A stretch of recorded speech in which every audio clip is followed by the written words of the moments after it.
原木家具的展示厅，各式桌椅充满原始艺术感的设计，全都出自范阳田范阳武的巧手。这个柜子我们就叫收藏台湾的味道。打开这种味道哈，就觉得很舒服，说不上来的舒服。从小跟着爸爸做木工，木材就像一起长大的好朋友。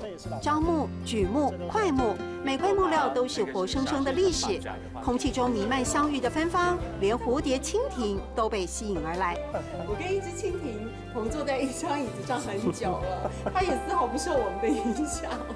别致的蝴蝶结设计成卡榫，紧密相牵，把不完美变成完美。这对兄弟党从拆迁的古厝，把珍贵木料保留下来，一件件琢磨，重现光华。依照它风化的程度，你要辨识它是樟木、榉木还是桧木，还是其他的杂木，你当下就要判断出来。所以见花不是花。从家具创作领会人生哲理，范阳田范阳武希望每个家中闭上眼睛就能享受芬多精，多点生命力，多点温润的质地。整件当肉意思。这是海陆枪，这真的很有意思。那四线版呢？真劲懂有意思，真劲懂有意思，真劲懂有意思，真劲懂有意思。